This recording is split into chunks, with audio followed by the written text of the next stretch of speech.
semangatnya harus kuat. Ya, kita merasakan berkat yang limpah dari Tuhan, mari kita bagikan juga dengan semangat yang kuat untuk kemuliaan nama Tuhan. Cukup apa yang ada pada kita nikmati. Dan itu kita belajar untuk terus maju. Ya, dan terus saya berdoa supaya kiranya semua apa yang saudara dengar, saya juga doakan supaya saya juga jadi model begitu. Itu tentu menjadi sebuah kerinduan, sebuah pergumulan, karena terlalu sulit rasanya mempertanggungjawabkan semua khotbah. Tapi saya sendiri adalah manusia biasa yang punya kebutuhan, punya keinginan, dan saya juga tergoda kepada beberapa hal secara manusia. Ya, saya ingin mobil saya lebih bagus, saya ingin rumah saya lebih besar. Jujur saja saya pengen, dan saya bisa. Tetapi kalau itu saya lakukan, berarti saya harus meninggalkan tugas tanggung jawab terhadap beberapa pelayanan. Ya. Dan saya kira itu sebuah kesalahan. Maka saya harus melawan keinginan saya. Mudah, saya harus bilang tidak. Karena bukan tidak bisa, masalahnya saya bisa. Kalau nggak bisa sih orang cita-cita sih boleh saja ya. Toh nggak kesampaian memang nggak bisa. Siapa yang nggak pengen punya rumah gede kalau nggak bisa cari mau apa? Tapi kalau kita bisa, itu yang jadi masalah. Dan ini selalu jadi godaan-godaan tersendiri ya. Jadi doakan supaya apa yang kita bisa tidak berorientasi pada diri, tapi juga betul-betul itu bisa kita pakai untuk memuliakan Tuhan ya. Maka jemaat ini saya harap betul-betul sungguh-sungguh menjadi militan seperti jemaat yang akan kita pelajari sekarang ini, jemaat Smyrna. Bagi saya Smyrna menjadi model yang mengagumkan di dalam seluruh unsur kehidupannya. Smyrna menjadi gambaran yang tepat bagaimana kita menghadapi kesulitan, kepahitan, kegetiran di dalam kehidupan kita.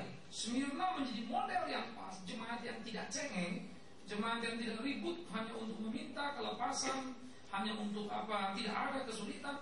Tetapi Smyrna adalah satu model jemaat yang berani menanggung kepahitan, kegetiran di dalam kehidupan sekalipun mereka adalah orang-orang beriman yang kuat kepada Tuhan. Unik sekali. Ya, maka semakin dalam kita membaca Alkitab, semakin luas kita menjelajah, semakin kita mengerti bahwa memang betul makin dekat kepada Tuhan, badai makin kuat. Toh pepatah dunia mengatakan, kalau kau berani memanjat tinggi, kau harus berani mengalami angin keras. Kalau tidak, jangan. Kalau kau suka angin sepoi-sepoi, duduk saja di bawah. Ya, tapi jangan kau angin sepoi-sepoi lalu mau ada di atas. Tidak ada cerita itu. Maka kegoncangan kehidupan, pertumbuhan iman selalu ada konsekuensi yang harus kita mainkan dalam kehidupan. Ya. Nah, sekarang kita akan membuka Alkitab kita dari Wahyu pasal 2 menyusuri jemaat Smyrna, dan kita akan membaca 4 ayat 8, 9, 10 dan 11. Saya baca 8, saudara 9, terus bergantian hingga selesai dari bacaan kita ini.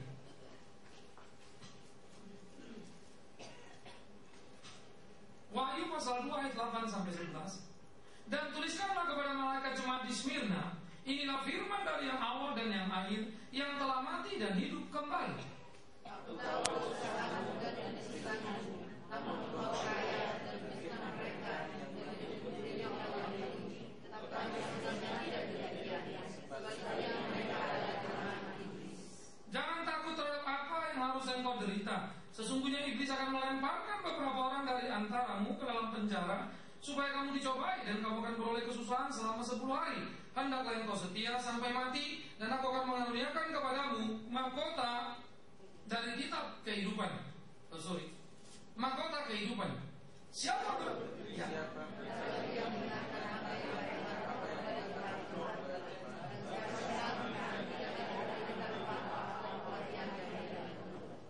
saudaraku yang kekasih, menarik sekali kalau kita memikirkan bersama-sama. Nah, yang saya mau saudara perhatikan dulu kondisi kota Smyrna, sehingga pada waktu kita membaca, membayangkan, kita bisa melihat betapa kegelian yang mereka alami. Pertama, saudara, ini memang adalah merupakan kota di bawah kerajaan Roma, merupakan provinsi di Asia. Sekarang kita sebut Turki. Nah, Turki sama Roma tentu bisa. Roma itu Italia, ya.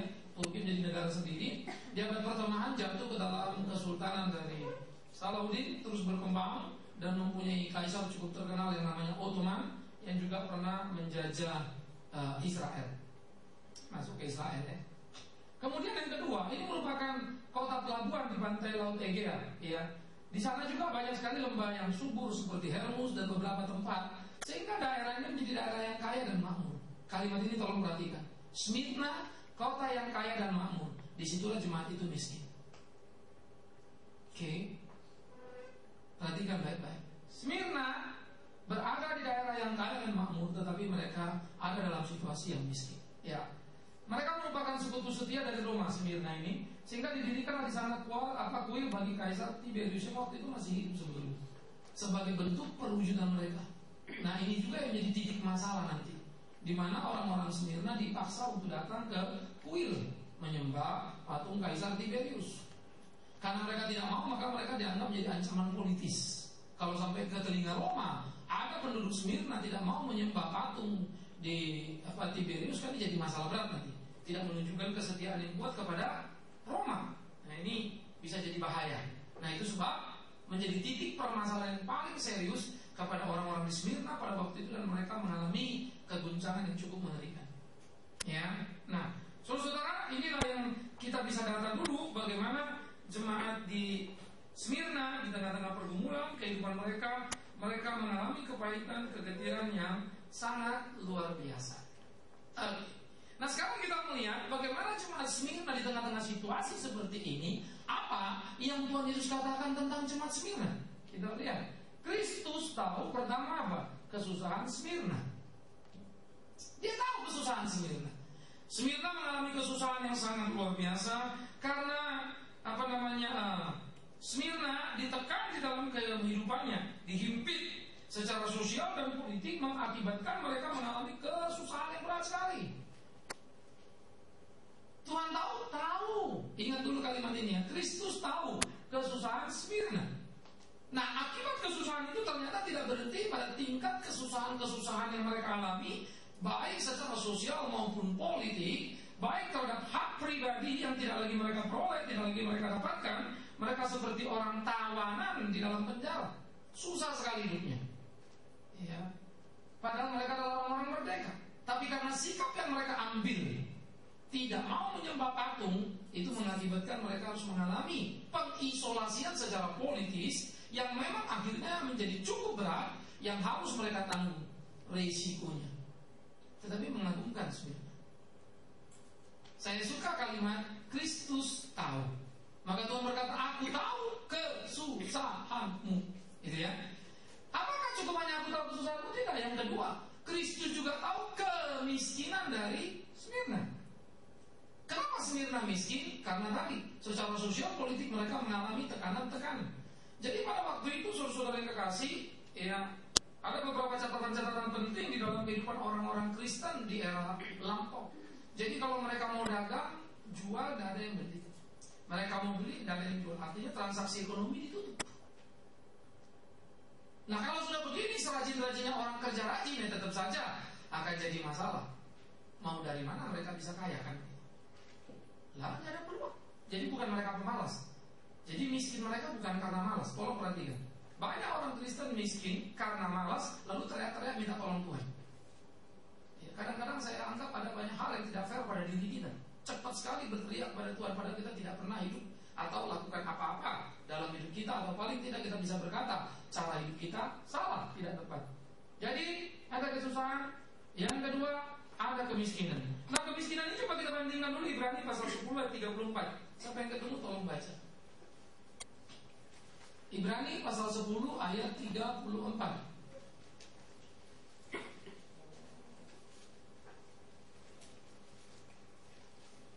Siapa yang sudah ketemu tolong baca. Ibrani 10 ayat 34. Karena kamu telah turut mengambil bagian dalam penderitaan orang-orang beriman, dan ketika harta kamu dirampas, kamu menerima hal itu dengan sukacita, sebab kamu tahu bahwa kamu memiliki harta yang lebih baik dan yang lebih menetap sifatnya. Kejahatan sosial pada waktu itu memang sudah cukup mengerikan, sehingga indikasi yang diberikan oleh Ibrani sudah menggambarkan pada kita situasi jemaat mula-mula. Memang mereka itu sudah biasa kalau kaya pun dirampok, ya. Sehingga waktu ada keributan kerusuhan 98 di Indonesia, itu semua geger. Saya ingat betul, saya khotbah di satu gereja, ya, tentang kesulitan orang dulu, tentang bagaimana mereka dirampok. Satu orang pulang, sebelum saya pulang, satu majelis datang, salam saya, tidak bisa ngomong, sudah nangis dulu, lalu dia 3 bulan dia tidak bisa ke gereja. Dan itu hari pertama dia ke gereja. Lalu dia dengar khotbah. Saya sendiri pun merasa cukup harus sekali. Iya. Baru dia bilang, saya 3 bulan kecewa sama Tuhan. Saya melayani baik-baik Pak. Harta saya dijarah habis di depan mata kepala saya. Bagaimana saya bisa menerima Tuhan itu Pak? Baru kali pertama ini saya masuk gereja, tetapi kemudian saya dengar khotbah ini. Karena saya bilang, jangan kau pikir kau orang yang paling susah. Seberapa susah? Orang di Smyrna sampai hancur, bahkan dibunuh. Mereka dimiskinkan dengan dirampok hartanya. Mereka tidak cengeng. Tapi kenapa kita cengeng luar biasa dalam hidup kita? Maka mentalitas orang Kristen banyak dirusak oleh pemahaman-pemahaman teologi yang salah. Ya. Nah, teologi sukses sudah memberikan sumbangsi sebetulnya melorotkan, melemahkan mental Kristen. Sehingga orang-orang Kristen pokok ikut Tuhan semua serba mulus. Ini hancur sudah, rubuh sudah. Ya, kehancuran dalam kekristenan itu racun paling berat. Dan terlalu banyak orang yang makan racun itu. Ya, lalu kita juga melihat fitnah yang mereka alami. Jadi mereka sudah susah, mereka miskin, mereka difitnah. Ini bagian daripada masalah sosial politik tadi. Kenapa? Karena mereka difitnah sebagai orang-orang yang dikatakan mau melawan, mau memberontak pada kekaisaran Roma. Padahal sikap mereka adalah sikap teguh terhadap keimanan mereka. Dan hak mereka kan mau menyembah patung apa tidak. Tapi kemudian mereka dilabelkan sebagai gerakan bawah tanah, tidak taat kepada kekaisaran Roma. Maka pemerintah provinsi menganggap ini bahaya. Maka kemudian mereka ditekan dan gilanya mereka difitnah oleh sekelompok orang yang katanya bernama Yahudi. Mestinya orang Yahudi menjadi orang yang sangat mengerti kebenaran. Tetapi rupa-rupanya orang Yahudi lebih suka berkomplotan dengan orang-orang kafir daripada dengan orang Kristen yang notabene sama-sama percaya Allah Abraham, Allah Isa. Ini tragedi. Saudara pikir yang menghantam kekristenan sepanjang sejarah itu apa? Yang paling menyakitkan ya orang yang dekat-dekat itu. Ya. Sehingga ini menjadi satu kenyataan yang sangat pedih sekali. Mereka difitnah oleh orang yang monoteis, yang katanya bertuhan, orang-orang Yahudi itu. Sehingga Yahudi berkolusi dengan Roma, mirip dengan penyaliban Yesus. Kan begitu. Ahli Taurat berkolusi dengan Pilatus, sehingga Pilatus ditekan secara politis untuk memutuskan penyaliban terhadap Yesus. Dan orang-orang disuap untuk meneriakkan, salibkan dia. Tragedi. Makanya dalam nuansa sosial politik dari zaman ke zaman, generasi ke generasi, jangan mimpi dunia ini akan baik. Karena kita sudah tidak pernah bilang kok makin hari akan makin rusak, makin rontok. Persoalannya di tengah-tengah dekadensi yang terjadi, pemerosotan terjadi, apakah kita tetap setia? Itu masalahnya. Jadi jangan mimpi mulusnya, tapi mimpi apa yang bisa kita kerjakan di tengah-tengah kekisruhan. Maka saya makin mengerti kita Injil Lukas.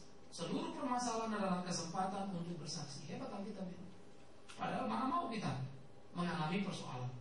Kalau boleh nggak ada persoalan. Iya. Nah, itu terus berjalan juga menjadi sebuah pemenjaraan. Menjadi pemenjaraan dari fitnahan. Sehingga beberapa orang dikatakan masuk dalam penjara. Iblis melemparkan kamu dalam penjara. Itu mau mengatakan bagaimana setan itu memakai pemerintah lokal untuk menjebloskan mereka ke penjara. Sama seperti setan itu memakai orang-orang Yahudi untuk memfitnah. Maka orang-orang Yahudi yang monoteis itu menjadi alat setan. Berapa banyak sebetulnya orang gereja jadi alat setan. Ini tragedinya. Luar biasa sekali. Maka kita melihat bukan saja dari fitnah masuk ke dalam pemenjaraan, sehingga mereka dilemparkan ke dalam penjara. Nah, saudara-saudara, pada waktu mereka dilempar ke dalam penjara, selesai tidak sampai kepada pembunuhan. Kira-kira awal abad kedua itu, Polikarpus adalah uskup dari Smyrna. Yang menurut tradisi gereja, Polikarpus dibakar hidup-hidup karena tidak mau menyangkali iman Kristennya. Jadi disuruh dia menyangkali imannya, dia tidak mau. Akhirnya dia diikat, dibakar hidup-hidup. Gurunya adalah Yohanes yang dibuang ke Patmos. Muridnya Polikarpus dibakar hidup-hidup. Saya kadang-kadang pikir ya, kita ini kok lewat enak sebetulnya hidup sekarang ini.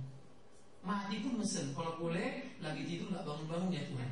Kurang ajar betul gitu. Mati itu pun mesennya kalau bisa mati itu enak gitu ya.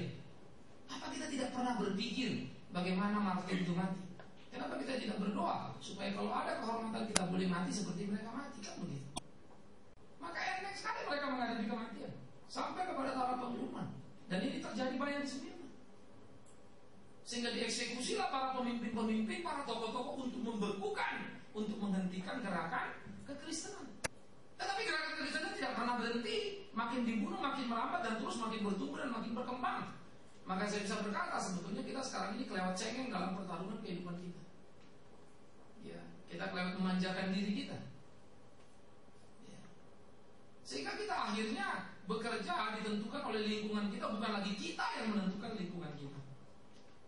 Saya kira ini kesalahan fatal di dalam salah konsep orang Kristen. Mestinya kita menentukan lingkungan kita, bukan lingkungan kita menentukan kita. Ya. Nah ini saya pikir harus perlu sekali. Kemarin kita share sama anak pemuda begitu ya, tentang kata tekun. Kenapa orang tekun? Ternyata banyak karena kondisi orang jadi tekun. Ya. Sehingga faktor membuat orang tekun itu adalah faktor luar. Tapi membuat dia tidak tekun justru faktor dalam. Ini terbalik. Mestinya tekun faktor dalam, tidak tekun faktor luar. Artinya ketekunannya dihancur, dihancurkan gitu kan. Itu kan masih terhormat. Nah, tapi terbalik. Dan memang realita ini bukan terjadi pada anak muda, orang tua pun sama. Di dalam pergumulan hamba-hamba Tuhan pun sama. Sehingga akhirnya yang ada adalah peratapan terhadap realita yang terjadi di sekitar kita. Bukan kita berpikir apa yang harus kita lakukan dan bagaimana kita maju bertarung di tengah-tengah zaman. Saya selalu mengatakan kepada diri saya, apa yang tidak bisa. Saya tidak percaya yang tidak bisa. Yang ada saya tidak mau betul. Apa yang tidak bisa? Coba kasih tahu. Yang tidak bisa tidak boleh cuma satu, jangan bikin kerusakan dia. Bikin dosa memang tidak boleh. Kita tidak bisa melakukannya. Tetapi apa sih dalam pekerjaan yang tidak bisa? Asal berani membayar kos untuk semuanya, kan begitu. Ya. Kerja keras, kerja tekun, belajar habis terus begitu. Sehingga kita mengalami satu dinamika pertumbuhan kehidupan yang luar biasa. Nah, saudara kasih itu jemaat Smyrna. Jadi Kristus tahu apa? Kesusahan, kemiskinan, fitnahan, pembencaraan, dan pembunuhan. Jadi Kristus tahu apa yang dialami oleh Smyrna. Tetapi apa yang Kristus mau? Ini menarik sekali. Coba lihat. Kristus mau mereka tidak takut. Heran. Ya. Kristus mau mereka tidak takut. Bukannya Tuhan menolong mereka supaya waktu mereka susah jadi seneng, miskin jadi kaya, kan begitu dong? Difitnah jadi lolos. Enggak. Di tengah situasi yang dia tahu, dia bilang, hei Smyrna, aku mau kamu tidak takut. Gila juga ini. Orang di tengah masalah, di tengah kesulitan, yang dia minta malah tidak takut. Bukannya dia tolong. Saudara pikir ini Kristus bengis gak ya? Jahat gak ya? Kejam gak ya? Coba saudara dengar khotbah. Mana mungkin Tuhan mau kita menderita? Mana mungkin Tuhan mau kita miskin? Apa iya gitu? Yang kita mana itu bunyinya? Amsal dengan tegas berkata, orang kaya orang miskin bertemu, yang membuat keduanya adalah Tuhan. Mana kau bisa dimiskinkan setan kalau Tuhan tidak izinkan? Mana bisa setan ganggu rumah kita kalau Tuhan tidak izinkan? Dan mana bisa kita jatuh ke dalam gangguan setan kalau bukan kita yang kompromi? Tidak pernah setan bisa ganggu anak Tuhan. Percuma jadi anak Tuhan kita kalau bisa diganggu setan. Makanya Tuhan tahu, biarpun beberapa orang dilemparkan ke dalam penjara oleh setan, jangan takut. Kenapa bukannya ditolong? Kenapa bukan turunkan bala tentara surga? Karena kita bukan anak gampangan, kita bukan anak murahan, kita anak unggul. Maka dunia akan kejelek. Pemerintah provinsi Smyrna akan kejelek. Roma akan kejelek kalau dia berpikir dia bisa menghabisi orang percaya. No, gak bisa. Smyrna jadi gereja model yang hebat. Aku minta kau tidak takut, dan aku mau kau setia sampai kapan? Sampai mati. Itu tuntutan. Artinya apa? Dibiarkan mati kan begitu loh. Kalau nggak setia sampai mati dan orangnya nggak mati, ngapain diminta setia sampai mati? Dibiarkan mati. Faktanya memang ada yang mati. Saudara, apakah ketika seorang berhasil dibunuh Tuhan gagal menolong? Gereja lagi-lagi salah mengerti. No. Ini kegagalan kita lagi. Kesalahan kita. Kita berpikir kalau seseorang bisa dibunuh oleh orang jahat, Kristus terlambat menolong, Kristus gagal menolong. Gila sekali kita. Maafkan saya kalau karena kebenaran seorang dibunuh, wow, Anda mesti cemburu dengan dia. Saya jelas, jujur saja, saya takut mati dianiaya. Tapi dalam ketakutanku, aku tahu orang yang mati dianiaya itu patut dihormati. Kalau sampai dia mau aku teraniaya, kiranya ia menguatkan aku. Karena nggak kebayang, nggak pengen, takut, tapi itu kehormatan. Mana ada rasul mati anak-anak? Maka mereka unggul di dalam segala ini. Maka dituntut setia sampai mati. Padahal mereka setia ikut Tuhan. Mereka dianiaya, padahal mereka pengikut yang baik. Mereka mengalami susah, padahal mereka pengikut yang baik. Maka di tengah-tengah kepahitan ketetiran yang Tuhan mau satu apa? Dengarkan roh. Artinya bagaimana roh kudus membimbingmu, roh kudus menuntunmu. Kamu tahu apa kebenaran, lakukan itu. Wah, hebat sekali. Nah, ini menarik. Ini Kristen. Lain sama yang kita bayangkan, lain sama yang selalu didengungkan. Selusuri Alkitab baik-baik. Jangankan sakit, mati pun kenapa rupanya? Kenapa kita repot-repot ngurusin sakit? Kenapa kita sampai kehilangan harap karena sakit? Aneh kan? Loh, mati saja gak apa-apa. Kalau Tuhan izinkan kita sakit 1 kali, 2 kali berkepanjangan, kenapa rupanya? Sakit itu masalah. Kalau kau sakit berkeluh kesah, marah-marah sama Tuhan, itu masalah. Tapi kalau kau sakit dan kau tahu Tuhan yang hidup dan memeliharamu, kau akan lewati sakitmu untuk membuat orang sehat. Bingung, kenapa kamu yang sakit ini kok masih tetap tenang? Kenapa kamu yang sakit ini kok masih bisa memuliakan Tuhan? Orang sehat pun akan berhenti untuk berkeluh kesah. David Livingstone. Ya, kemarin itu saya lagi dikenaikan mau ngomong itu, lupa saya nama itu maksudnya. Ini udah tua kali ya, memang sering kali sekarang. Saya nggak tahu penyakit apa itu ya. Aduh, bisa hilang gitu. Aduh, tadi ini gitu. David Livingstone itu menarik sekali. Ya, kan kemarin kita bicara Fanny Crosby itu ya, bagaimana dia buta tetapi berkarya. Ribuan lagu diciptakannya. Malu rasanya. Kita yang melek-melek bukan bikin lagu gitu ya, bikin masalah ya. Ribuan masalah kita ciptakan. Tapi dia luar biasa. Maka David Livingstone diceritakan kisah itu pada waktu itu dia sebetulnya sudah kayak piansu, orang bilang mati sebenarnya. Waktu KKR, waduh, dia pimpin ini satu seminar pertemuan para hamba Tuhan dari seluruh dunia. Belum dia ngomong banyak yang nangis. Terus reporter diwawancara dicari tahu kenapa nangis. Akhirnya mereka bilang, David Livingstone, engkau sudah sulit memakai pakaian, harus dipakaikan istrinya. Karena satu ini tidak bisa. Penginjil besar, misionari yang memenangkan Afrika.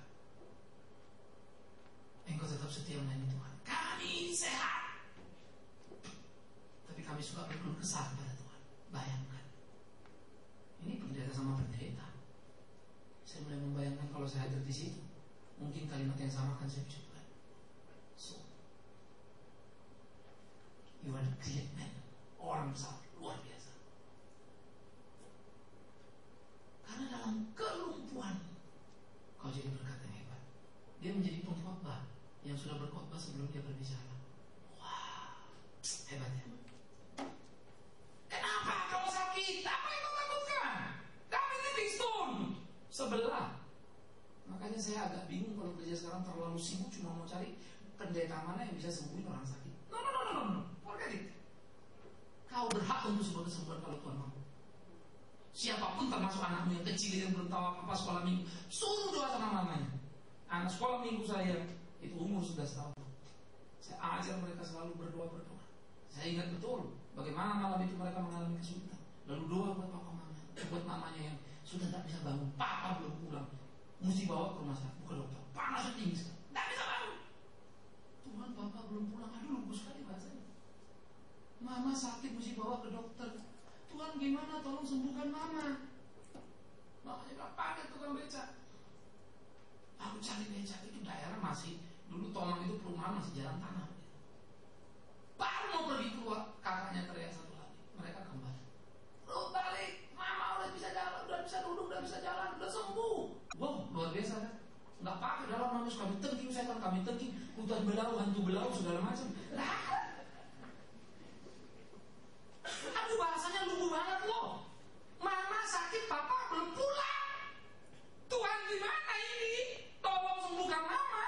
Very simple.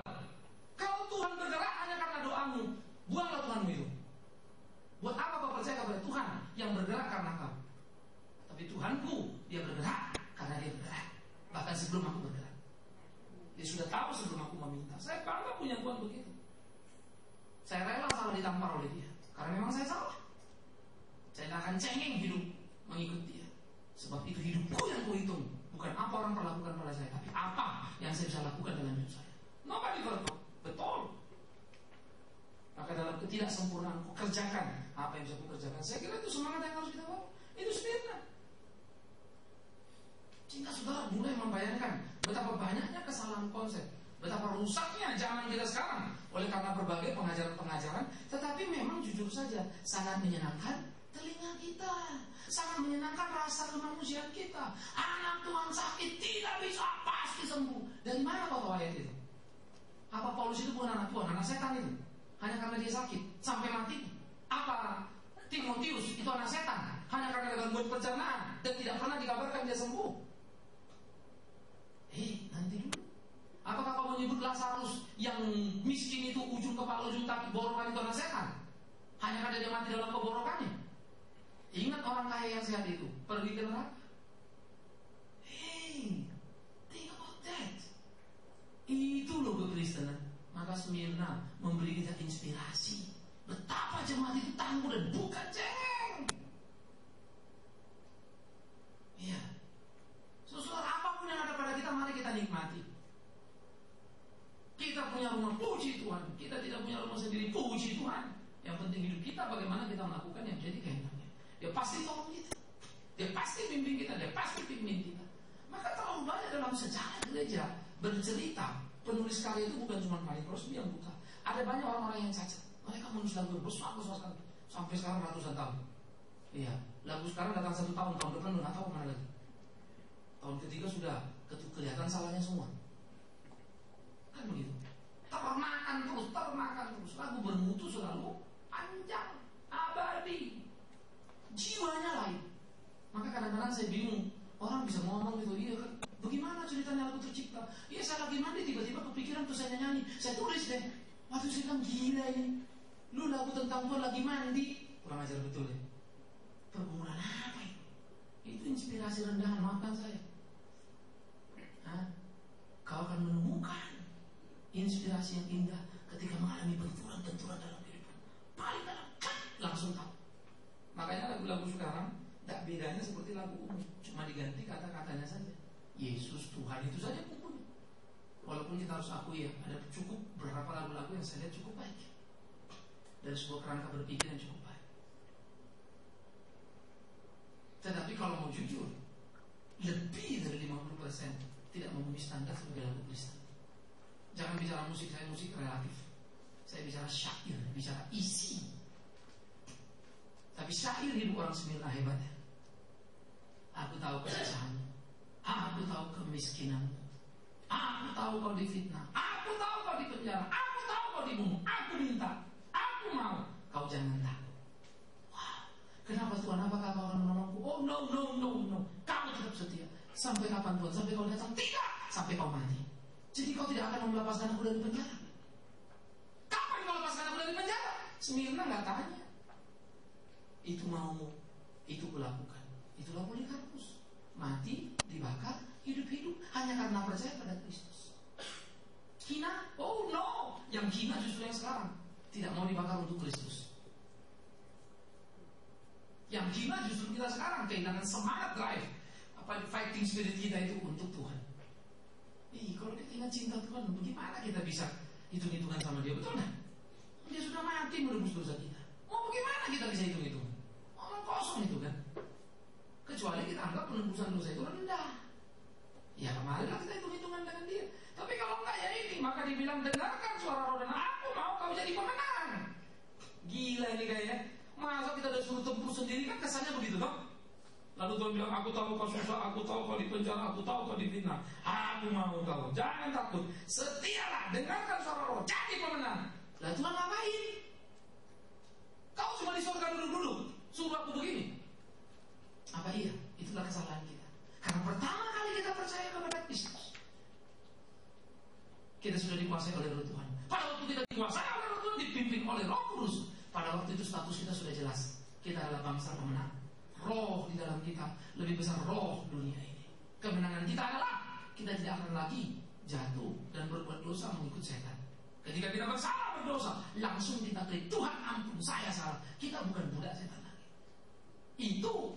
Maka soal kematian, apa masalahnya? Soal penganiayaan, kenapa rupanya? Selalu ingat, kalau mati hanyalah jalan cepat menuju surga. Tidak ada masalah di sana. Andai kata semua orang Kristen betul-betul rindu ke surga, apa yang ditakutkan tadi? Kalau mati kenapa rupanya? Tak ada masalah kan? Ya semua kita rindu ke surga kok. Maka selalu ingat, kalau orang membunuh kita, berterima kasihlah kau dibunuh.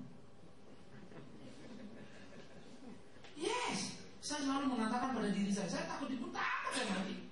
Tapi saya selalu membangun filosofi. Saya punya prinsip-prinsip dalam diri saya. Saya bangun falsafah hidup saya dari kebenaran Alkitab itu. Iya, kenapa ya? Kalau Paulus bilang hidup Kristus, mati untung. Mati cuma kayak ganti baju. Nah iya dong. Kalau orang membunuh, kan itu jalan kematian. Tabrak mobil, dibunuh orang karena sakit dan lain macam. Berterima kasihlah kepada Tuhan yang berkenan memanggilmu. Jauh lebih cepat. Tapi kalaupun kemudian kita mati lama, thanks. Kalau memang kita disuruh kerja juga lebih panjang. Hidup kan cuma melayani. Apa yang mesti kita takutkan? Nah, saya kira kerangka pikir ini penting, sehingga dengan demikian kita menjadi the winners. Ini pemenang. Pemenang itu bukan kita bikin KKR bisa banyak orang datang, bukan. Pemenang adalah melakukan apa yang Tuhan kehendaki. Bagi saya sebuah gereja mau ramai mau sepi itu bukan masalah, tapi bagaimana kita menanganinya, bagaimana kita melayaninya. Kalau itu sudah sesuai kehendak Tuhan, Tuhan percayakan sedikit, ya nggak apa-apa.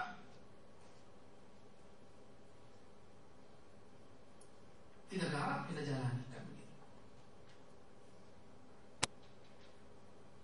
Nah, bagaimana kita mengerjakan? Maka itu lebih banyak kepada autokritik kita.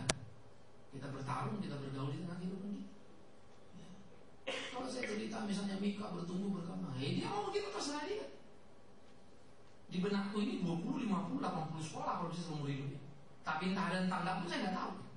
Pokoknya yang ada kerjakan itu saja. Dia mau tambahkan urusan dia. Dia gandakan sekolah kita urusan dia. Urusanku, bagianku. Yang aku tahu yang aku kerjakan kapan. Kemarin radio kita deal 2 lagi, berarti sudah berapa? 21. Ya, terus naik bergerak. Kita mau semua ibu kota provinsi. Kira berapa duit itu Pak? Kalau dia mau, urusan dia. Dia nggak mau, ya nggak usah jalan. Gampang saja sih saya. Kerjaan-kerjaan dia, saya cuma pekerja saja. Yang punya dia, modal dia. Kenapa pusing? Lakukan saja apa yang bisa kita lakukan. Kenapa tidak? Saya selalu terinspirasi dengan cerita-cerita Alkitab. Wow, luar biasa. Kalau baca, saya suka introspeksi lalu pikir diri sendiri.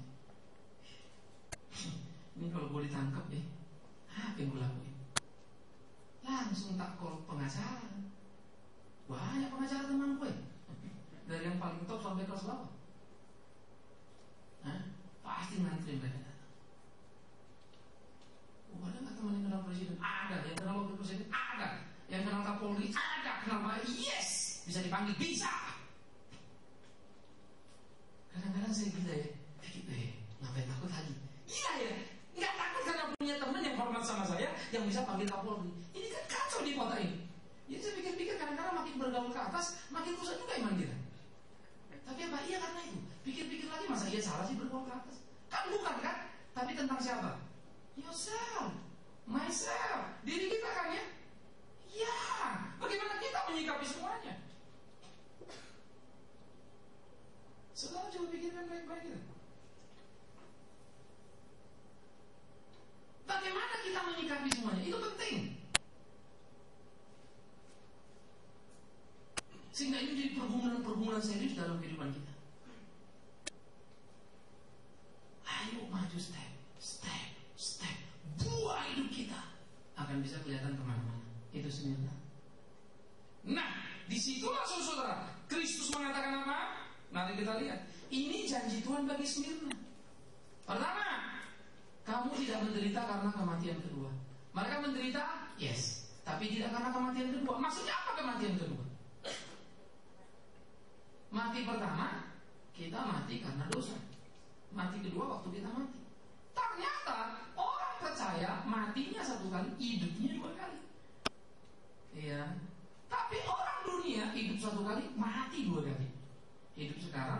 adik. Mati dalam dosa, mati pertama, nanti mati lagi, mati kedua, kekal selama-lamanya. Dia mati satu kali waktu dalam dosa, lalu waktu dia mati lagi, itu bukan mati, itu hidup. Makanya tidak menderita apa-apa. Karena apa? Waktu kau mati, kau hanya masuk ke surga. Dan tiba juga kata Paulus, sehingga kau mati itu sama dengan hidupmu. Kenapa? Karena dia sudah membuka kalimat, akulah Tuhanmu yang mati dan hidup kembali. Maka dia sudah mengatakan janjinya yang luar biasa itu, yang telah mati dan hidup kembali. Jadi kau jangan takut mati. Malah kalau kau mati, kau ikut aku, dapat hidup. Karena itu aku mau kau setia sampai mati. Bukan karena Tuhan Yesus tidak mau tanggung jawab, bukan karena Tuhan Yesus tidak mau tolong, tapi karena Yesus mau berikan apa? Upah. Menarik, yaitu hidup itu. Jangan takut karena aku awal dan akhir dia menguasai ruang dan waktu.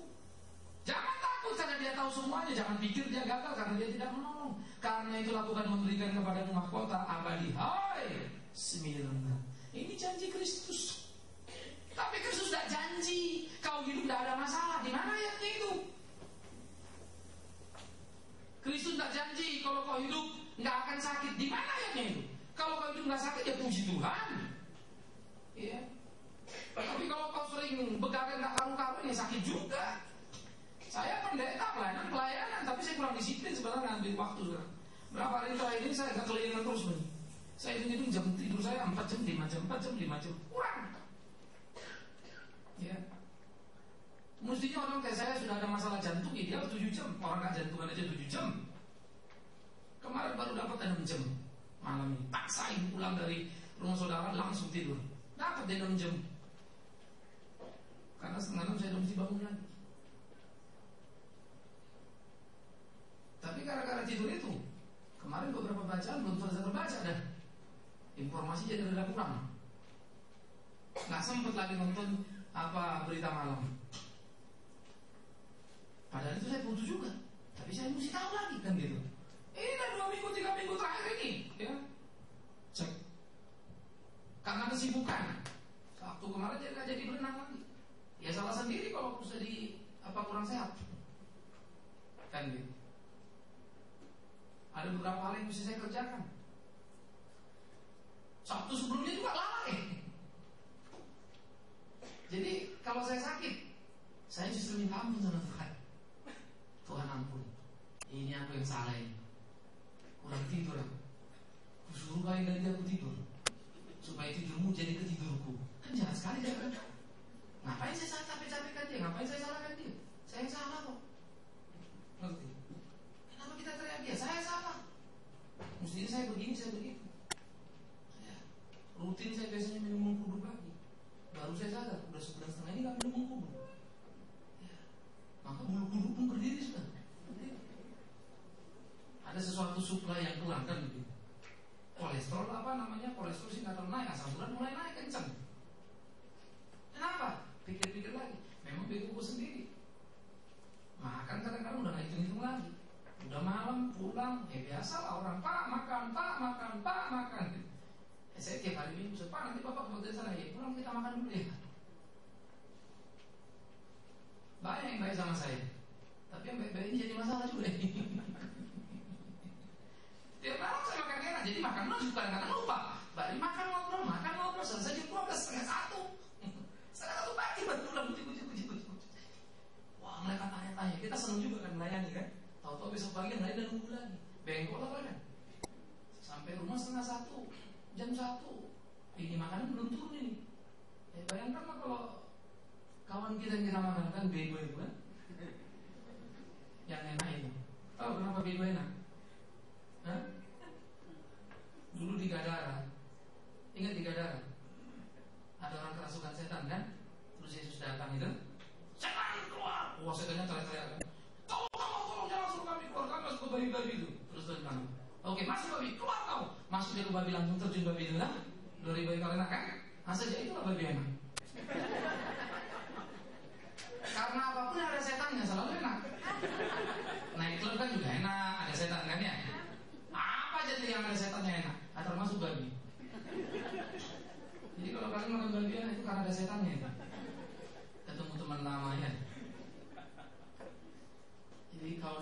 masalah ya. Nah kembali kemari, mari kita lihat mereka tidak menderita. Wow, jadi hidup itu saudara-saudara, penderitaan itu bagaikan sebuah candaan.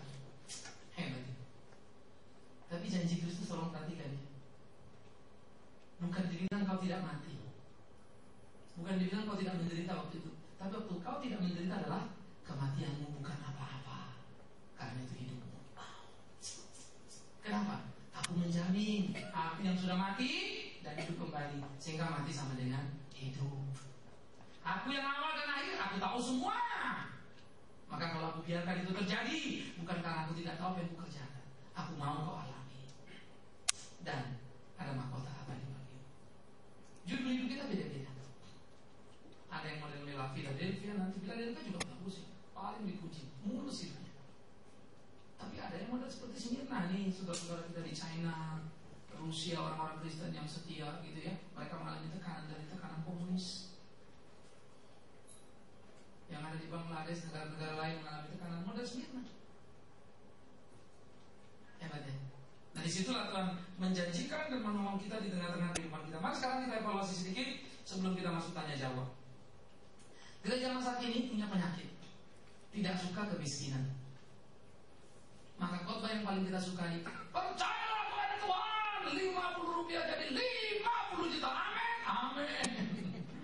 Nah itulah diberkati 30, 60, 100 kali lipat. 2 kali lipat aja udah banyak, apalagi 30. Apa gak gila itu? Ayub yang sudah begitu hebat itu imannya. Ayub ya, ingat ya, hartanya diberkati Tuhan, kemudian bonusnya berapa? 2 kali ganda ya, kurang lebih. Ya kan? Bukan 30, 60, 100 kali lipat. Itu adalah buah yang ditabur, berbuah dalam imannya, perbuatannya, bukan uangnya. Yang ada juga Sakyus percaya Yesus. Gara-gara percaya Yesus drop 50%. Loh iya kan? Siapa yang percaya Yesus tambah kaya? Mana ada ceritanya? Karena orang kalau percaya Yesus, depositonya dibagi-bagi. Kalau tumpuk-tumpuk itu mah bahaya itu. Apalagi pendeta kebanyakan deposito, ngeri kan? Tidak suka penderitaan, ini penyakit gereja yang kedua. Maka ikutlah Tuhan. Dia sudah menderita untuk kita, maka kita tidak akan menderita apa-apa lagi. Ini pendeta jidat itu khotbah ini. Rusak semua. Kita dicekokin. Yesus sudah menderita di salib, maka kita tidak akan menderita apa-apa lagi. Loh, Rasul itu menderita nggak sih? Sesudah salib nggak? Sesudah salib, sesudah kematian, sesudah kebangkitan, bahkan sesudah kenaikan, baru mereka mengalami kepahitan sesudah hari Pentakosta itu. Jadi jangan bilang kita mesti menyukai ini, tapi menderitalah bukan karena perbuatan kita.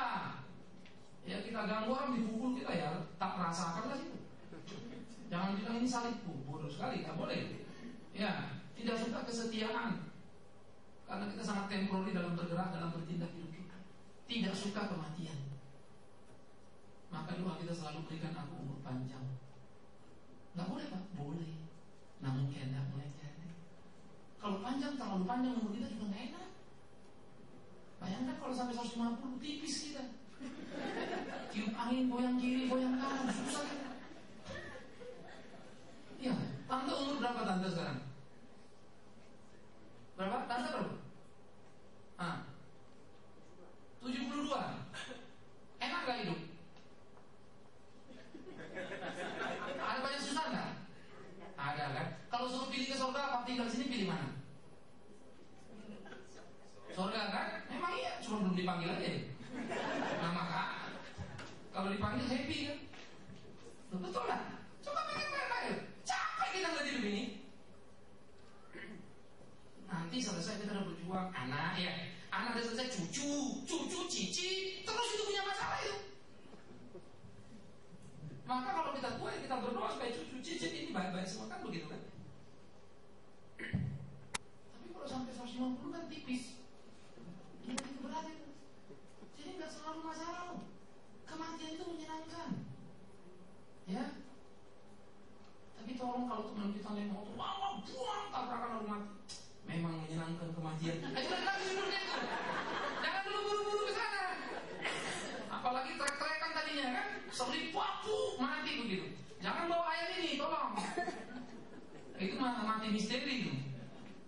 Nggak tahu kira waktu terakhir dia mati dia bilang apa. Jangan-jangan bukan Yesus pula lagi dipanggilnya kan. Polisi pula diteriakinnya kan. Jadi rusak urusannya nanti. Ini perhatikan. Gereja masa kini justru kontras sama gereja Smyrna. Ingat ya, nyali kita lah.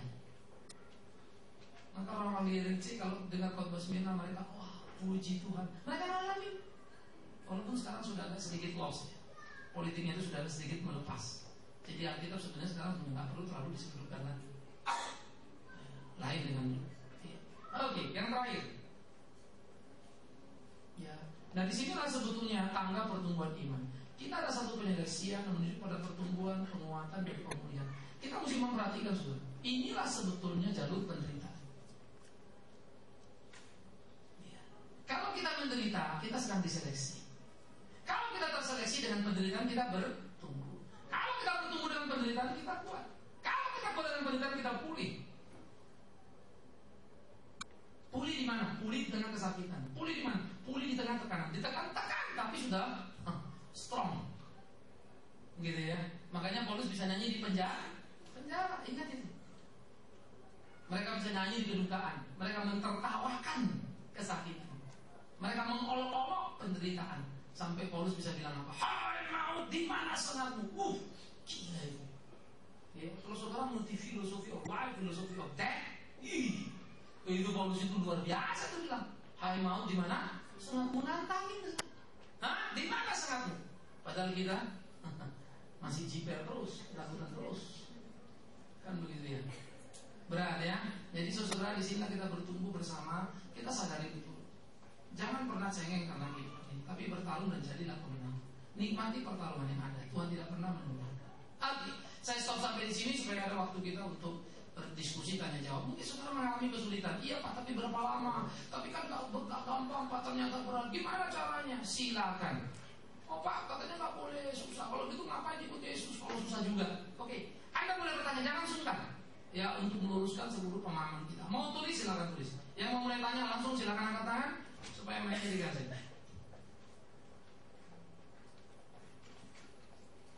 Kita diskusi, bukan tanya jawab. Apa bukan satu dulu ya? Tanya jawab. Yang mau tanya boleh, ya silakan Ibu ke depan, Selvi. Ya, terima kasih Pak untuk waktunya. Tadi ada kematian kedua itu. Jadi waktu kematian pertama itu yang Tuhan bilang kalau kau makan buah yang di tengah itu kau mati. Ya, mati rohani. Bukan mati jasmani yang kita pertama itu, bukan. Jadi maksud saya nanti waktu kita Yesus datang kedua kali kan, dia di Wahyu yang 21 dibilang mati yang nyala api. Nah, saya kira yang tidak di dalam Tuhan kalau dia mati yang kedua di nyala api. Jadi neraka, bukan ya Pak? Iya. Makanya kan kalau orang percaya mati pertama kan mati rohani. Sekarang ini kan kita orang mati nih kan ya, yang dihidupkan kan. Ya. Jadi pernah mati rohani, kita kenal Yesus hidup dong. Ya. Oke. Tapi hidup ini juga satu kali kan. Hidup sekarang ini hidup. Ini hidup dan hidup. Kemarin hidup dan mati. Oke. Mati satu kali kan. Hidup satu kali kan sekarang kan. Waktu kita mati, kita nggak mati, tapi hidup kekal. Karena nanti kan ke surga. Tapi orang nggak percaya, hidupnya satu kali kan, mati satu kali kan. Waktu mati, ya dia mati yang kekal. Jadi dua kali dia mati, satu kali dia hidup. Kita satu kali mati, dua kali hidup. Makanya kalau mati kita nggak mati, hidup yang sejati. Jadi itu yang katanya pindah tempat atau ganti baju aja. Betul. Waktu kita mati semua ini. Makanya buru-buru ganti baju. Terima kasih Pak. Iya, jangan takut ganti baju ya. Baju keringetan kalau dipakai terus. Ya, siapa lagi? Good. Makanya ya, kalau kita lihat Paulus itu bercanda sama maut itu sih. Hai maut, di mana senangmu? Saudara, memang enak mengucapkan kalimat itu ya. Tapi kalau dipikirin mendalam itu, Paulus itu ya, bagi saya memang dikaruniai Tuhan luar biasa untuk memecah misteri jarak antara kesementaraan dan kekekalan. Dia mengatakan hidup Kristus, mati untung. Hebatnya. Oke, siapa lagi? Ayo, ini udah bagus. Makin urus kita jadi makin paham. Jangan pura-pura diam, pulang salah semua. Ditanya orang, Pak Bigman bilang gini, padahal saya nggak pernah ngomong. Salah menjelaskannya. Siapa lagi? Silakan. Jangan takut, kita belum jam 12 malam. Menyambung pertanyaan Ibu tadi ya, mati pertama dan mati kedua. Apakah ini bisa dikategorikan ada di situ? Lalu Lazarus mati dikuburkan dan orang kaya itu Lazarus mati duduk di pangkuan Abraham. Lalu orang kaya itu mati dan dikuburkan. Pemahaman dikuburkan ini bisa diterjemahkan seperti itu kematian yang kedua, dan duduk di pangkuan Abraham menunggu kedatangan Tuhan Yesus. Apakah ini bisa dikategorikan juga sepertinya tidak mati tadi yang seperti Bapak katakan, bahwa mati secara fisik tetapi dia duduk di pangkuan Abraham. Terima kasih. Iya, soal duduk di pangkuan Abraham ada bilang ruang tunggu, ada bilang apapun, nomor 3 kita forget dulu itu. Tetapi yang jelas, begitu kita mati, sebetulnya kita memasuki hidup yang kekal. Apakah hidup kekal itu ruang tunggu dulu sampai nanti Yesus datang kedua kali? Apa enggak? Indikasinya nggak terlalu jelas. Ada beberapa argumentasi, tapi dalam pergumulan saya pribadi saya lihat tidak terlalu jelas untuk membedakan itu. Ya, jadi mana sebetulnya ini ruang tunggu apa tidak tunggu gitu kan? Nah ini Hakdes, Barsak ini memang lagi diperdebatkan terus. Tetapi indikasi tidak terlalu jelas. Tapi satu yang pasti adalah barang siapa yang mati di dalam Kristus, dia bersama-sama dengan Kristus. Itu penting. Ya. Nah ini yang harus kita pahami. Jadi mati kedua adalah mati ketemu Kristus. Ya. Jadi nggak usah terlalu terganggu dulu dengan di pangkuan Abraham gitu ya. Habis itu baru di pangku Yesus. Susah kita nanti. Kasihan Abraham semua dipangkuin nanti. Ya, itu simbolik. Kenapa dikatakan di pangkuan Abraham? Kenapa Abraham yang disebut? Kenapa bukan di pangkuan Musa? Kenapa bukan di pangkuan Elia? Kenapa Abraham? Yes. Orang Israel mengklaim dia sebagai bapaknya orang Israel kan ya. Tapi mengatakan setan bapakmu, bukan Abraham. Ngamuk orang Yahudi kan. Karena mereka merasa Abraham bapaknya. Nah di situ Yesus menggeser Abraham bapak orang Jadi simbolik di pangkuan ya. Karena sulit juga kita membayangkan main pangku-pangkuan di surga sana. Ngapain lu harus di pangku-pangku gede banget ya kan? Belum bisa jalan kok gitu ya. Nah tapi pangkuan mau mengatakan ada pada kumpulan orang Nah Abraham maka dipakai namanya, bukan Musa dipakai. Bukan berarti Musa bukan orang percaya ya, tapi gelar itu kan ada pada Abraham ya, sebagai yang dipanggil keluar. Dia representasi gereja perjanjian lama, dipanggil keluar dari tempatnya menuju tempat yang Tuhan tetapkan. Makanya gereja kan, kamulah imamat, rajani, yang dipanggil keluar dari kegelapan menuju terangnya. Nah, itu konsistensi gereja. Cikal bakalnya sudah ada pada Abraham. Maka gereja adalah kumpulan orang percaya. Menarik ya? Nah, itu selalu menjadi cikal bakal. Nah jadi bayang-bayangnya ada, terus semakin hari semakin kentara, semakin jelas. Nanti dari Abraham jadi jelas pada kelompok orang Israel sesudah Yakub anak-anaknya pulang dari Mesir. Berdirilah bait Allahnya secara bentuk lahiriah, bentuk utuh gitu ya. Oke, good. Ya Pak? Saya mau tanya Pak Bikman, soal kematian itu apa ada hubungannya dengan kemuliaan Tuhan? Kalau tidak di hadapan kemuliaan Tuhan itu udah mati atau gimana? Maksudnya gimana ya? Nggak, maksud saya di sini yang di depan Tuhan itu mungkin di surga gitu ya. Tapi yang di neraka itu apa masih ada kemuliaan Tuhan, dia disebut mati atau Tuhan nggak mau ikut campur atau gimana? Yang jelas surga dan neraka itu bisa dua. Jadi Tuhan tidak menginjak dua kaki. Jadi nggak ada kemuliaan Tuhan di neraka. Neraka, makanya di sana terdengar kertak gigi, ratap dan tangisan dibilangkannya tempat yang terbuang. Tuhan ada berkata di dalam surga, kemuliaannya ada di sana. Gitu ya. Jadi kemuliaan Tuhan di surga, tidak ada kemuliaan Tuhan di neraka. Bisa ngerti ya? Oke. Jadi kita harus hati-hati. Nah, istilah kita mati dan hidup, istilah mati dalam Alkitab sebetulnya adalah mati putus hubungan dengan Tuhan, tidak mempunyai persekutuan di luar Tuhan, terpisah dari Tuhan. Itu yang disebut mati. Mati rohani istilah kita. Maka orang yang dari sekarang di luar Tuhan itu terpisah dari Tuhan, udah mati rohani. Maka waktu dia mati dalam keterpisahannya dengan Tuhan, ya ke neraka itulah dia. Di penghukuman itulah dia. Ya. Nah, sementara orang yang terikat, yang sudah tersatukan dengan Tuhan, kenapa bisa tersatukan dengan Tuhan? Karena Kristus mati, sehingga kita yang terpisah dari Bapa dipersatukan dalam kematian Kristus. Makanya waktu Yesus mati di salib, dia teriak apa? Eli, Eli, lama sabachthani. Kenapa engkau tinggalkan aku? Terpaksa dalam tanda petik. Bapa meninggalkan Kristus karena menanggung dosa. Tapi waktu Bapa meninggalkan Kristus terpisah, Kristus terhukum untuk memenuhi tuntutan hukuman Bapa, maka kita bersatu dengan Bapa. Menarik. Maka permuliaan persekutuan kita adalah pengorbanan Kristus. Kalau dia tidak terpisah dari Bapaknya, kita tidak bersatu. Maka orang bilang Eli lama sabachthani itu Ya kasihan Allahnya teriak-teriak. Salah. Itu kemahakuasaan yang hebat, di mana dia rela terpisah dari Bapa supaya kita itu keunggulan luar biasa. Maka agama lain juga salah ngerti, bilang Allahnya teriak-teriak. Bukan teriak. Justru pertanyaannya, kok dia mau teriak? Padahal dia bisa nggak teriak? Bisa. Nggak disalib pun dia bisa. Tapi kok mau? Justru itu pertanyaannya. Nah, Yohanes mengatakan karena begitu besar kasih. Ya, jadi kata mulia tidak ada kemudian di neraka. Kata gigi tangis. Kemudian hanya ada di surga. Jadi jangan kita bikin lagi, di surga pun ada tingkatannya. Ada yang mengalami kemuliaan Kristus. Di neraka ada tingkatannya gitu ya. Ada yang tidak mengalami kemuliaan Kristus, ada yang mengalami kemuliaan Kristus. Tapi di neraka, hati-hati kita. Nah ada ya. Oke, ada lagi? Ya, silakan. Shalom. Ya. Langsung saja Pak. Saya sedikit tersentil dengan statement dari Bapak tadi bahwa masalah gempa tadi Pak ya, bahwa kita harus memberikan kesaksian. Izinkan saya memberikan kesaksian 1 menit saja. Okay. Boleh Pak ya? Saya Siregar, saya domisili di Jogja kebenaran. Jadi saya ingin mensaksikan bahwa benar-benar Tuhan secara ajaib menyelamatkan keluarga kami.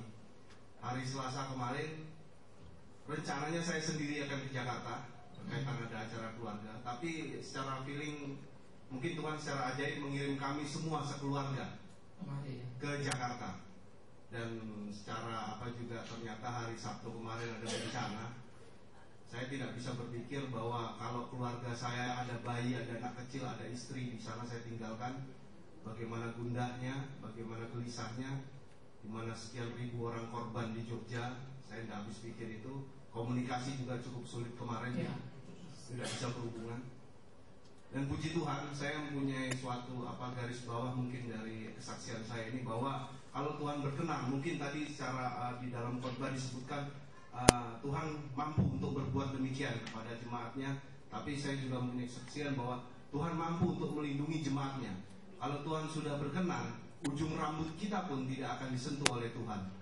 Artinya kami pun tidak diizinkan Tuhan untuk merasakan kekalutan itu. Nah ini yang mungkin menjadi kesaksian saya sedikit, mudah-mudahan menjadi berkat bagi saudara-saudara kita. Kemudian pertanyaan saya Pak, mungkin ada sedikit saja berkaitan tadi, kita secara manusiawi mungkin berpikir bahwa segala kesulitan, segala masalah kita itu adalah kutuk. Tuhan tidak berkenan. Tetapi segala berkat kita dari segi materi, dari segi kebahagiaan rohani kita juga itu merupakan berkat dari Tuhan. Tapi kita belajar di Alkitab, itu bisa jadi kebalikan, di mana Ayub ternyata juga tidak berbuat salah, tidak berbuat tapi diizinkan untuk menderita. Dan juga kita rupanya apabila diberkati oleh materi dan kebahagiaan rohani, ternyata itu bisa jadi cobaan buat kita. Nah, pertanyaan saya, bagaimana kira-kira kita bisa diberikan hikmat untuk dapat mengetahui bahwa ini adalah teguran Tuhan atau ini bukan teguran Tuhan? Saya rasa demikian. Terima kasih. Oke, yang pertama harus kita perhatikan adalah sebetulnya sangat sederhana. Hiduplah sesuai kehendak Tuhan. Lakukan apa yang Tuhan mau. Datang kesulitan, taruhlah kita. Itu bagian yang harus kita pikul. Tapi kalau kita berkata lagi, ada orang ketok-ketok rumah kita nggak tahu siapa dia. Lalu dia pinjam uang gitu ya. Karena dia nangis-nangis kita kasih. Lalu besoknya dia nggak balik. Lalu uang kita udah habis nih, kita kasih dia. Lalu kita bilang, aduh Tuhan, coba ini kok begitu berat. No. You kasih sama orang ini nggak kenal kok. Nggak minta kartu namanya, nggak minta, salah sendiri. Jangan bawa-bawa surga kan gitu. Itu kan logik banget ya. Tapi kalau kemudian kita sudah nalar, sudah baik, semuanya oke tadinya, tapi gagal juga begitu. Tahulah kita ada something yang semuanya oke, udah beres. Kita periksa semuanya oke. Tapi kok masih kayaknya macet. Ngertilah kita ada Tuhan yang mau lagi kerja apa di situ. Tapi memang kita seringkali tidak tahu sampai nanti endingnya. Aduh, untung gue gagal. Lu banyak lu. Kalau berhasil, gue bisa besar kepala. Nah lu, ada orang bilang untung saya gagal Pak, kena tampar begini, saya jadi malah jadi kenal Tuhan. Yes. Nah jadi kadang-kadang memang hidup itu menyakitkan. Tapi waktu ending kita tahu, ya. Mama saya untung dalam tanda petik. Dia pernah sakit dan saya habis-habisan. Enggak 2 tahun kemudian saya sakit. Tapi cerita itu bisa membuat saya cerita sama orang yang namanya bangkrut. Kalau kamu nangis, saya teriak, saya bisa bilang, apa kamu cengeng? Mungkin dia bilang, Bapak kan gak pernah bangkrut. Diam kau, saya pun bangkrut. Saya bisa galak ngomong sama orang bangkrut kalau yang dalam Kristen. Saya bisa galak ngomong sama orang yang sakit, lalu teriak-teriak waktu tidak tolong. Saya kan bicara sama dia. Saya Saya belum pulih, kalau bisa sudah polip, saya kena lagi apa namanya, klep jantung, tanggung-tanggung. Ya, maka baru sekarang saya ngerti itu jadi power bagi saya untuk konsul. Di dalam Aisyah waktu ada cancer satu orang, umur 35. Wah, kecewa sekali sama Tuhan. Gak mau lagi doang, gak mau lagi apa? Karena dokter bilang makin parah cancer. Wah, istrinya minta tolong sama saya datang, baru ketemu. Terus saya ngomong, wah tadinya, iya saya tidak suka kalau Tuhan begini, kenapa Tuhan? Terus saya tanya, kenapa kalau kau mati? Udah kaget kali ya. Orang bilang nggak mati, kata saya, kenapa kalau kau mati rupanya? Itu pertanyaan saya, kenapa kalau kau mati? Dia diam. Siapa yang ditanya kalau mati bisa mikir? Dia lagi mikirnya hidup dulu kok.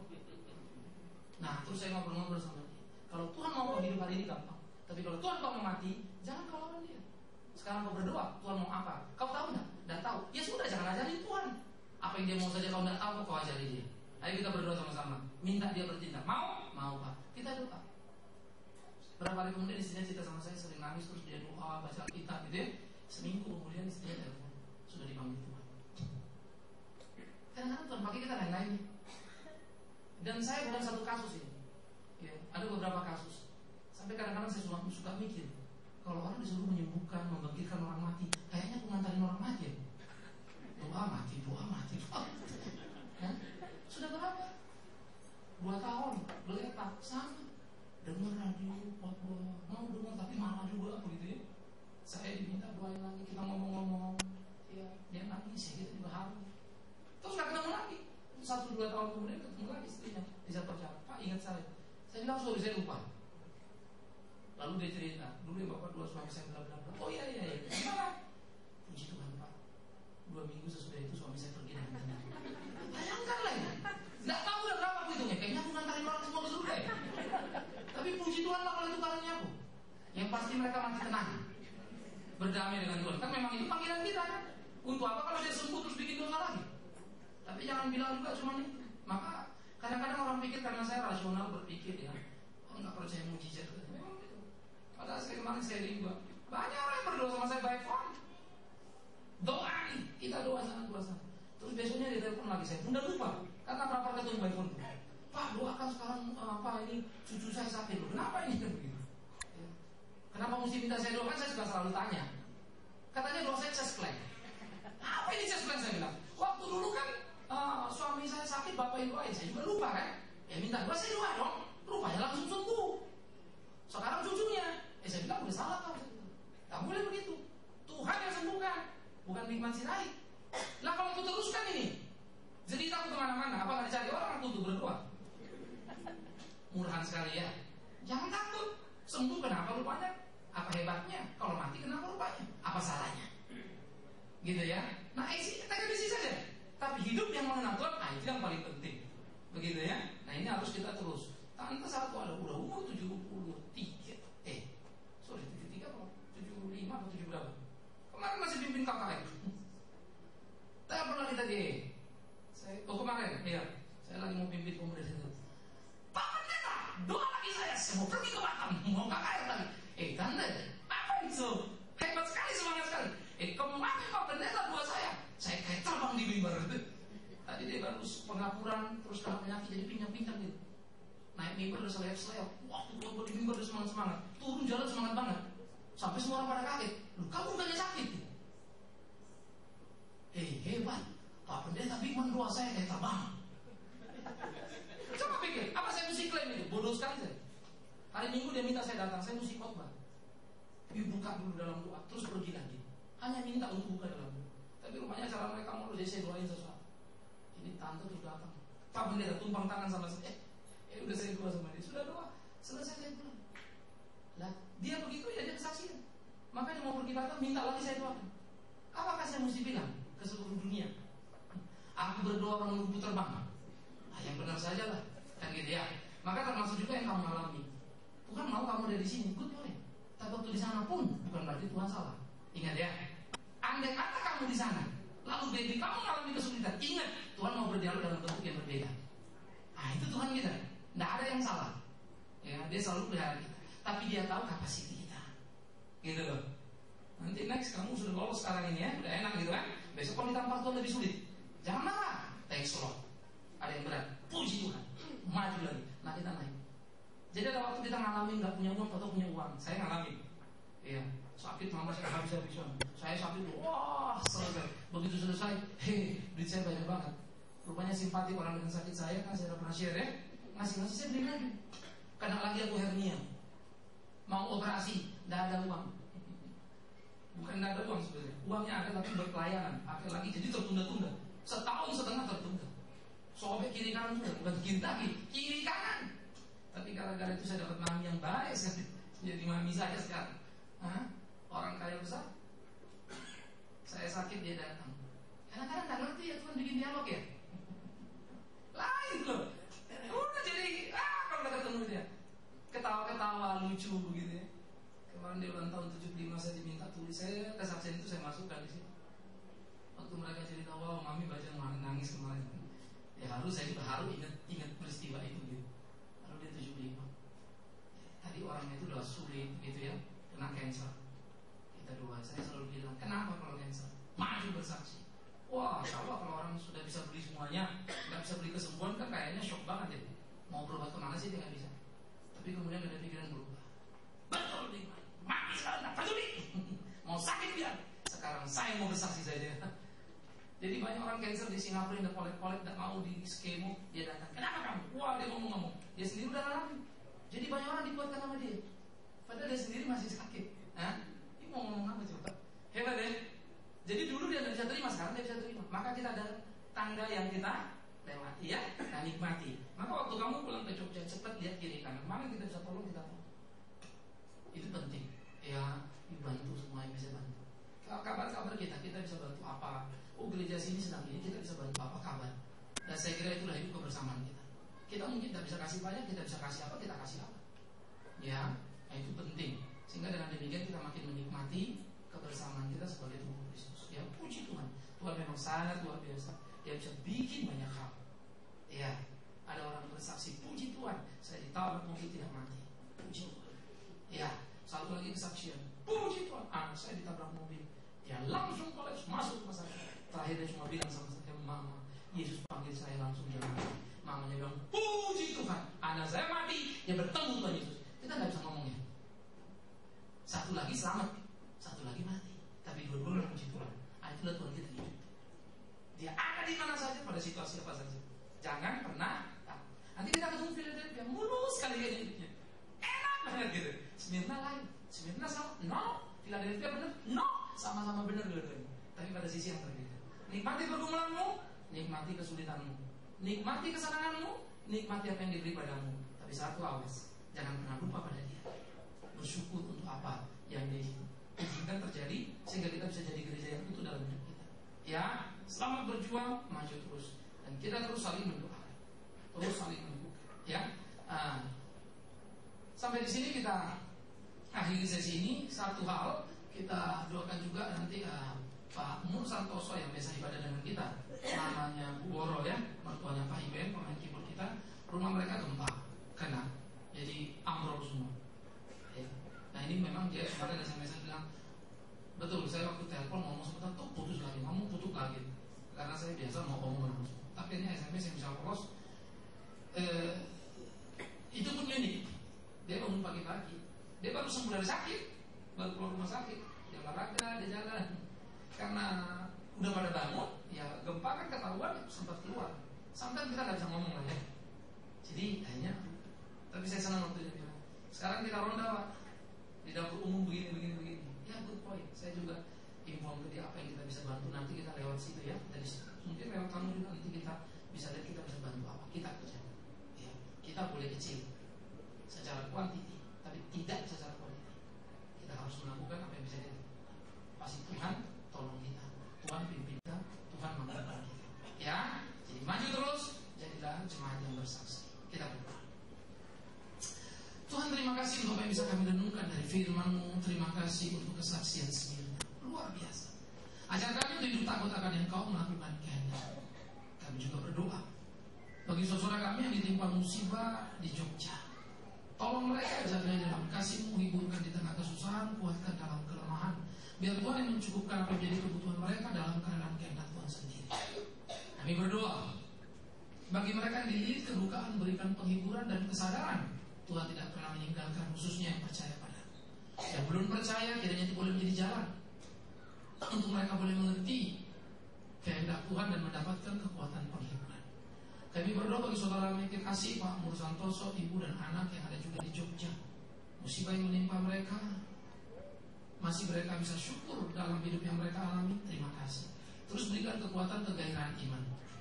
Pak Mur yang baru keluar dari rumah sakit, yang harus tidur dan bergabung di tenda, berikan kekuatan, berikan kesehatan yang cukup bagi dia dalam pemerahan Tuhan sendiri. Untuk ibu, untuk anak-anak juga berikan kekuatan penghiburan. Untuk Ibek, untuk Woro dan adiknya yang kesana, untuk membantu keluar orang tua mereka yang kau berkati sertai, berikan hikmat. Kami berdoa juga bagi yang lain-lain gereja-gereja Tuhan yang rubuh, yang hancur. Tuhan tolong kami berbagi rasa dengan mereka, sehingga kami juga boleh ambil bagian untuk mengerjakan pekerjaan yang bisa kami kerjakan. Terima kasih Bapa di dalam surga. Akhirnya kami juga mau berdoa, menyerahkan hidup kami dalam tangan-Mu. Terus tuntun pimpin sebagai gereja-Mu supaya kami solid di tengah pergumulan zaman. Kami tidak terpancing dan jatuh ke jalan yang salah. Khususnya bagi saudara kami yang pertama kali hadir pada hari ini, Tuhan berkati sertai mereka. Terus hantar mereka untuk boleh bertumbuh dalam iman percaya kepada Tuhan. Di dalam nama Yesus Tuhan yang hidup, biar Tuhan menguatkan dan meneguhkan kami seperti Smyrna yang tangguh hingga kesudahan zaman ini. Terpujilah nama Tuhan kekal selama-lamanya. Amin. Kita bangkit berdiri, kita akan mengikrarkan pengakuan iman masuk.